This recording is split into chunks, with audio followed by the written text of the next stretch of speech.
Welcome back to Fan and Flame Dates. You know, Karen, Mark Twain once said, familiarity breeds children.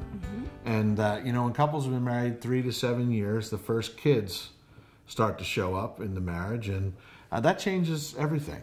When kids come into play, the couple that was enjoying all this alone time and could just focus on each other, now a little intruder has entered into their lives. And especially for the woman who's taking care, who's the caregiver of the child and just so enamored with this new gift of life, it begins to eat away at the time that I would spend with you. And how did you feel about that? All that motherly, nurturing love that used to be channeled towards me is now going to this little infant. And, you know, when we childproof our marriage, we have to understand that jealousy isn't an issue, that sometimes dads can feel jealous that he's losing the affection of his wife, and can hold a little resentment for that little one. And a lot of times the way that plays out in the scenario is dad's going to work a little later at work where he's getting some strokes and attention, and he comes in. I often call children termites. You know, they get in there and they can begin to eat away at a relationship if you don't really proactively go after building some boundaries into your life and setting some priorities. And it's important to understand in this season of marriage, when the little one comes along, that while we're enamored and the focus of our life is that little one, still the first priority is here. You're my first priority. This little one's going to grow up and hopefully someday leave home and have a spouse of his or her own. And you're going to be stuck with me on the porch in the rocking chair when we retire. Realistic love, realistic communication. Exactly. Have the safety to be able to share what you're thinking and feeling. Some couples now are going to face the issue of childlessness during this season.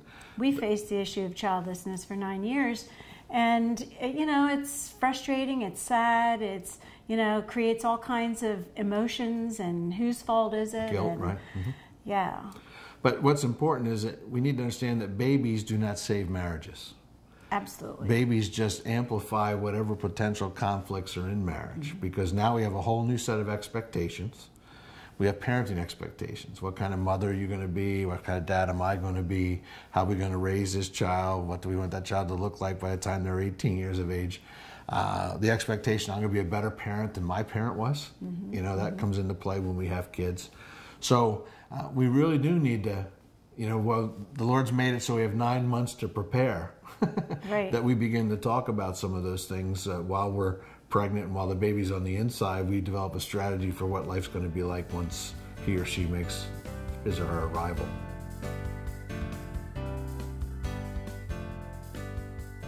One of the biggest issues that Karen and I had in parenting was good cop, bad cop. I wanted to be the good cop. I made Karen the bad cop. I remember her saying to me one day, when do I get to be the good cop? And I said, when they leave home, then you can be the good cop. and worked out. When he would do that, it would frustrate me because I wanted him to take the lead because he's the dad, but I was emotionally charged with the situation that was taking place that I just stepped in and you were also did with what I the needed kids to a do. whole lot more than I was. Right. So, but parenting issues are issues that couples fight about and disagree with, and again, you need to come up with a common strategy there. And it's going to play off because you don't know how the little one's going to respond to you and the little one's going to respond to me. The second most vulnerable time for divorce in a couple's life is the empty nest, when the kids leave home. And it's because we spend so much time focusing our love and attention and everything we do on our kids that we forget to focus on each other. So that's where we need to draw the boundary, that our life doesn't revolve around the children's schedule. We need to set the schedule and the boundaries and make sure that we're spending time with each other. So again, getting back to those intentional date nights, how we can get away to focus on each other, how we can capture time that we continue to connect and grow our life together while we're having children at the same time.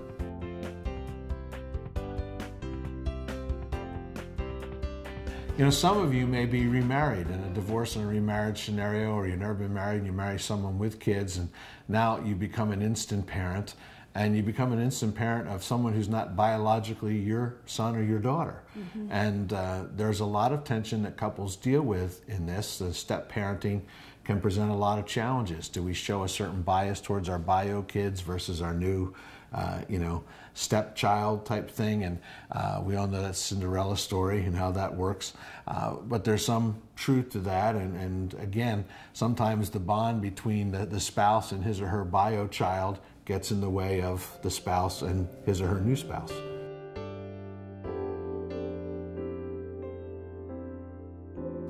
It's important you talk about it together, and you're a team together to love both of the children in the way that you can. I think the parent of their own child, so to speak, tends to side with that child, and there can't be sides in a situation where you're raising Sure. Sides or favoritism, right? Yeah, and that's very difficult. We'll have to acknowledge that. We've never lived through that, experienced that, but we imagine we've dealt with couples who have.